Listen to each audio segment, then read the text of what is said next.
Itajaí fez a seguinte pergunta: o agendamento do acolhimento tem quanto tempo de espera? Ótimo, boa pergunta até. Assim, ó, quando o usuário chega lá, né, e é referenciado pelo acolhimento, e se tem se vê que não se encara num quadro, no critério azul, como a gente coloca, esse tempo pode esperar até 7 dias, no máximo 7 dias, porque a premissa que a gente coloca na unidade nossa é o atendimento do usuário que procura, seja de uma situação aguda, aliás, de agendamento, que ele demande o agenda mesmo, ou seja referenciada pelo acolhimento, é que se coloca esse prazo de máximo 7 dias. Hoje a gente trabalha lá com um período de até 3 dias, a gente já conseguiu trabalhar, né, essa questão de evolução, mas é um processo, né, tu não vai conseguir que o usuário chegue hoje, né, no trabalho de vocês a gente entende que não vai ser em 3, 4, 5 meses vai dar isso. A gente trabalha essa questão já ao longo de anos.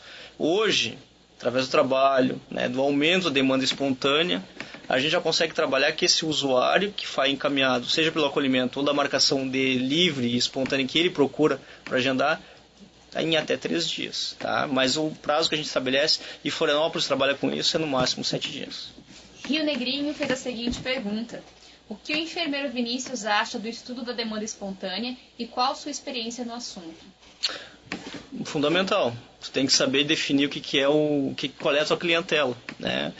Assim, na unidade que eu trabalho com demanda espontânea desde a época da residência, então já são de formado, na verdade, são 9 anos e sempre trabalhei em atenção primária, né?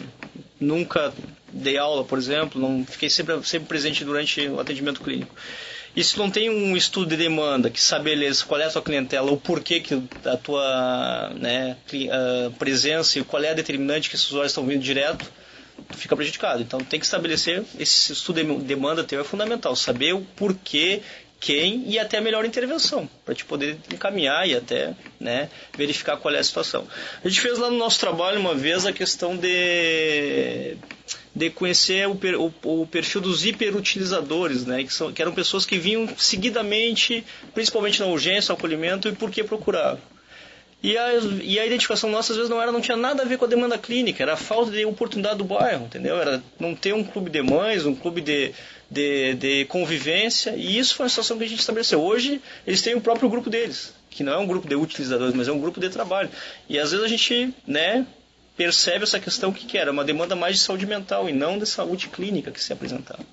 Então o estudo de demanda é fundamental, até para direcionar o teu atendimento e conhecimento. Não sei se era isso a resposta, mas, né, espero que tenha ajudado. A Alexandra da Gessa fez uma pergunta que tem relação com a resposta anterior, que é como fazer um estudo prático do perfil da demanda espontânea. Possui algum exemplo? Bom, a gente tem um estudo prático que tu pode avaliar de acordo com os teus atendimentos e o porquê que eles procuram, né, de acordo com o sistema de informação que a gente tem. Uma coisa que facilita para nós em Florianópolis é que está tudo informatizado. Tem um protocolo eletrônico e tu clica num botão e tu consegue todo o relatório. Agora, quem está no interior fica mais difícil. Tu pode usar, de repente, a ficha de atendimento do CIAB, o PM A2, ali tu já consegue definir um pouquinho o que é isso que está essa procura. Mas o ideal é que eu vi uma vez uma experiência muito interessante que foi lá em Belo Horizonte. Eu era residente na época e conheci o serviço lá, que eles elaboraram uma ficha específica para o acolhimento, né? Que ele dizia os motivos, a faixa etária de quem procurava e, a grosso modo, né, uma tabela simples que tu pode elaborar no Excel e colocar os dados e depois fazer esse comparativo com o molecular. E isso tu consegue fazer um estudo de demanda fácil, barato, prático e sem necessidade de estar buscando, né, mais valor financeiro, nada disso. Tu faz mesmo rapidinho, sem grandes valores de investimentos financeiros, por exemplo. Não é salutar ponderar as especificidades da coletividade e individualidade? Com certeza, com certeza. Não tem o porquê a gente tem que ponderar o que é individual e o que é coletivo. O que é para uma pessoa é diferente para outra na comunidade inteira. Então, a gente tem que falar assim, a gente sempre fala de terapia comunitária, né? Então, o trabalho coletivo do grupo, da tua comunidade, e aí o conhecimento profissional sobre a área de atenção é fundamental. Até veio uma pergunta anterior sobre a questão da demanda espontânea e como fazer o diagnóstico, eu acho que entra nesse meio também, entendeu? Separar uma coisa, e não dá também para a gente separar, uma coisa individual e o que é coletivo. Se aquele usuário está mergulhado com um quadro de dor de cabeça, por exemplo, eu dou um exemplo, né, que é uma questão bem biológica falando, de repente é toda uma demanda de uma enchente que vocês em Itajaí sofreram, Será que não pode ser um facilitador desse quadro que desenvolveu?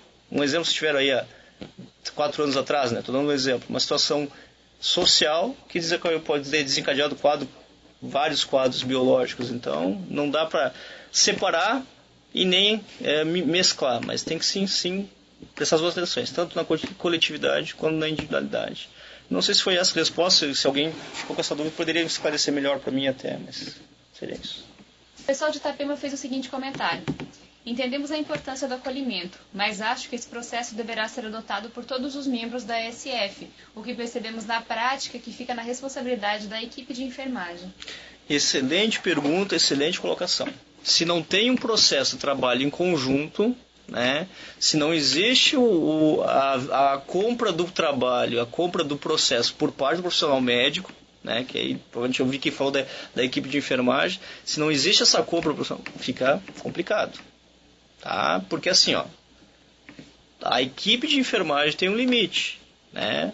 A gente depende do médico e vice-versa. O profissional médico depende do enfermeiro e da equipe de enfermagem. Então, é um ciclo. Se não tem um acordo, né? Até eu coloquei bem, se não tem essa retaguarda clínica do profissional médico e vice-versa, não adianta. Se não existe trabalho em equipe, né? O processo de acolhimento não vai se realizar. O acolhimento não é feito...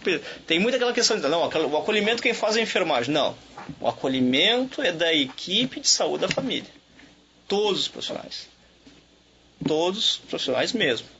Inclusive, profissionais médicos, enfermeiros, dentistas e auxiliares. Então, o processo todo. Não adianta assim, uma determinada categoria não quer fazer, o processo de trabalho se perde. Maravilha perguntou se não se consegue manual com livro, se é só pela internet mesmo. Assim, é prático para te baixar agora, tu vai ali, um link, não é pesado, aliás, é um pouquinho, mas é fácil baixar em PDF, tu consegue baixar rapidinho o arquivo em PDF. Claro que é ruim, porque aí tu, né, para poder manejar. Tu pode pedir o manual solicitando por e-mail para o DAB, Departamento de Atenção Básica. Eu até coloquei o site ali, tá? Tem um contato, vocês mandarem, eles mandam para as equipes o material impresso. É bem simples, tá? Tem material, a tiragem é basicamente ampla para todas as equipes do Brasil. Alexandra da Gessa pergunta quanto ao primeiro atendimento de emergência ou a estabilização do paciente que está sendo transportado pelo bombeiro, por exemplo.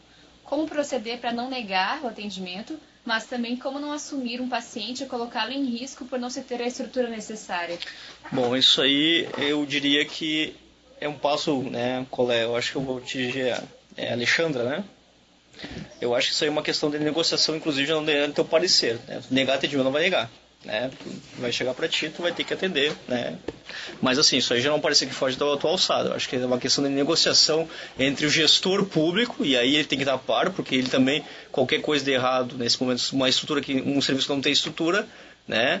Tu vai exercer a tua parte para não omitir socorro, mas assim, qualquer coisa que ocorra com esse usuário, ele é muito mais responsável que qualquer profissional, porque ele tentou, o profissional vai tentar estabilizar, tentar trabalhar esse paciente, né, da melhor forma possível. Só que assim, num serviço que não tem estrutura, que está me colocando, ainda mais transportado pelo bombeiro com risco de vida, isso é o setor de urgência e emergência, né, que tem que estar estruturado, né, pelo que eu estou vendo, uma situação risco imediato.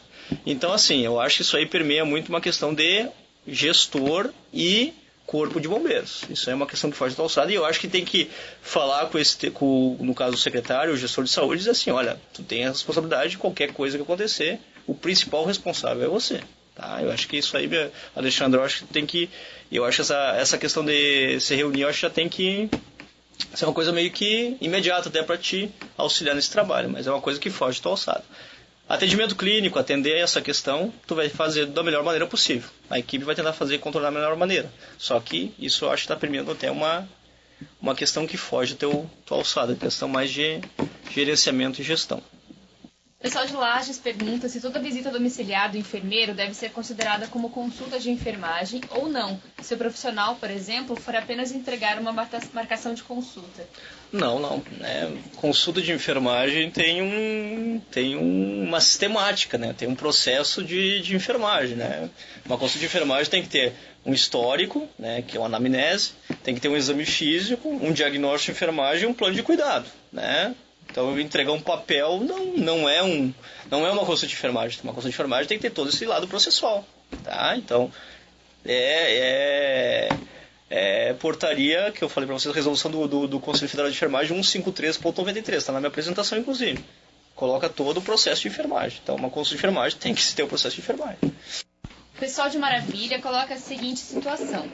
A enfermeira estando na sala do acolhimento, ouvindo o paciente, classificando as prioridades, porém sem protocolo de classificação de risco, não evoluindo todos os pacientes do prontuário, pode ser considerada uma consulta de enfermagem? Ela diz que questiona, pois às vezes a demanda é grande e o atendimento pode ser rápido, passando sem a evolução da enfermeira, mas o atendimento aconteceu. Sim, não, é o que eu estou colocando para vocês. Todo o processo tem que saber. Ela ouviu esse paciente, ela examinou esse paciente, categorizou como caçador de risco, com certeza foi uma consulta de enfermagem. Tá? Existe a consulta. Só que tem um passo que está pecando aí a questão, que foi a evolução, o processo até de segurança dessa colega até para uma eventualidade que necessite. Então, eu sei que às vezes a demanda suga, mas eu acho que a evolução até para a questão de tua segurança legal, inclusive, né? Tem que se ter no prontuário o registro. O registro faz parte do atendimento e faz parte da segurança profissional.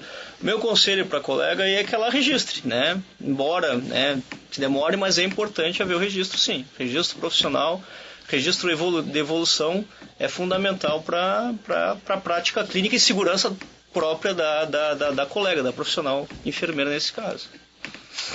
O pessoal de Frei Rogério fez um comentário, completando o comentário feito anteriormente, dizendo que acredita que se pensa em desafogar sempre o médico e continuam acarretando sempre muitas responsabilidades para a equipe de enfermagem.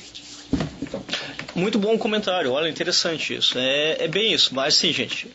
Primeiro, acolhimento, classificação de risco, atendimento de demanda espontânea, não é dizer, eu acho que comentei isso, não é dizer o que é médico e o que não é médico, é desafogar, não é proteger o médico, não, ao contrário.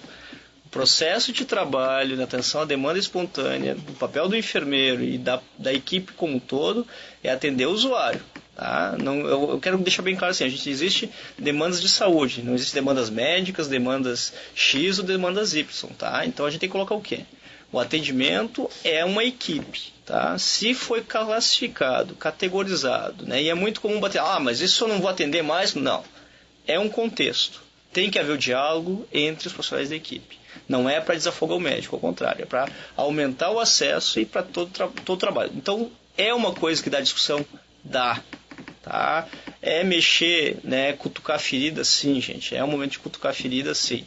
Por quê? Porque nós trabalhamos isso, já está 10 anos o processo de acolhimento na unidade que eu trabalho. E cada dia é um dia. A gente existe, não é um modelo ideal, não estamos idealizando lá, não é tudo as mil maravilhas. Existe atritos e tudo mais. E é a parte, a gente trabalha com seres humanos. Mas essa discussão tem que se ter. Tá? Seja nas reuniões, né? Seja no momento de mediação, seja no dia a dia, tem que haver essa discussão. E, principalmente, permeia isso uma boa relação de trabalho em toda a equipe. É aumento da responsabilidade? Não vou dizer seja assim um aumento da responsabilidade em si, porque já é um atributo nosso, né? Mas é um trabalho que a gente tem que fazer, até para, auxiliar, que é o nosso principal método, que é atender a comunidade da melhor maneira possível. Tá? Mas de forma alguma o processo de acolhimento é desafogar o trabalho médico, ao contrário. É trabalhar junto em equipe, porque muitas das coisas que tu vai categorizar, tu vai precisar do apoio para dar o último encaminhamento do profissional médico. Então não é desafogar, não vamos tirar essa ideia de desafogamento, é atendimento, é melhorar o atendimento e o acesso à população. Balneário Camboriú pergunta como elaborar protocolos municipais. É necessário uma equipe multiprofissional para a elaboração? Legal a pergunta que se tem, é bem interessante. O ideal, né, e até às vezes eu participo da elaboração dos protocolos aqui de Floripa, é que se tenha uma equipe que estabeleça o protocolo municipal, né? Mas existe uma questão que a gente não se atém, né? Que existem os protocolos ministeriais, tá?